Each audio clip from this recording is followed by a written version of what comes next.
Have you ever wondered how much a player gets fined when they act at a line? What exactly do these players and associates of the NBA do to get fined as much money as they do? Well, today in this video, I will be telling you about 5 of the biggest fines to ever be dished out in NBA history.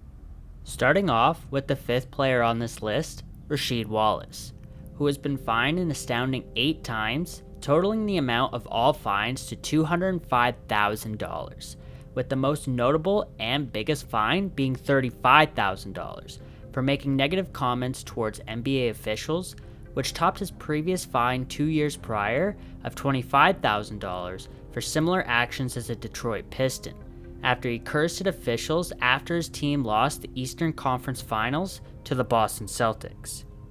Now, while $205,000 is a lot of money to put out for fines, that is just the tip of the iceberg when it comes to hefty payouts. And this person knows all too well about hefty fines. Back in 2007, Los Angeles forward Vladimir Radmanovic went snowboarding, and when the league found out, they decided to slap an outrageous $500,000 fine on him. Doing some other physical activity would have been fine, but the NBA has this rule in place that snowboarding or any other extreme sports are no-go zones for their players.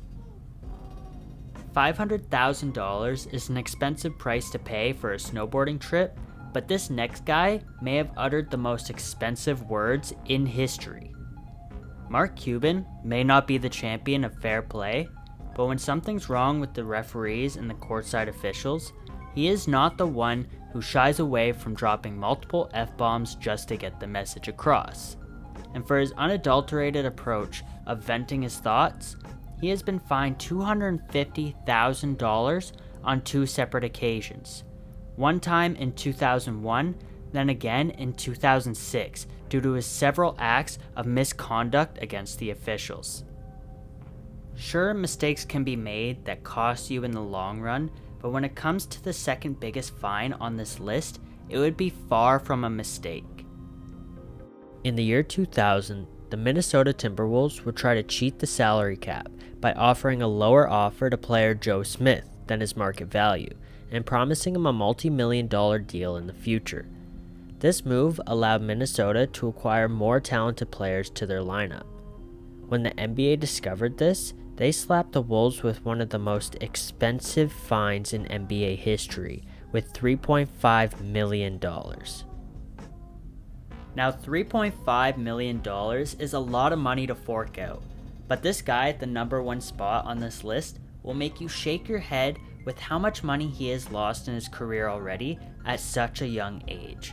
In the summer of 2021, the 76ers and the Hawks faced off in the conference semifinals, where Ben Simmons had a lapse of judgment that has ended up costing him millions. When facing off against the Hawks, Ben Simmons passed up a practically open layup, which pretty much lost them the game.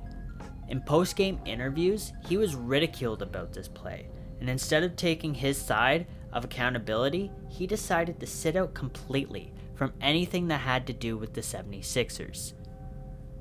Because of this decision, when the new season started and Ben Simmons was nowhere to be found on the 76ers court, they decided that slapping a $360,000 fine on each game missed would be the right move that would hopefully get Ben back on the court. Well, instead of getting Ben Simmons back on the court, he would double down and say that he would never play on the 76ers court again and stuck to his guns. While he would get picked up by the Brooklyn Nets, the damage was already done, as the 76ers have fined Ben Simmons with more than $19 million to date, which could set a record as the biggest fine to ever be paid in NBA history. The NBA has definitely made bank off of lots of players having to pay fines, but I want to know what you think the craziest fine was, and hit the like if you learned something new. Thank you for watching, and I'll see you guys in the next one.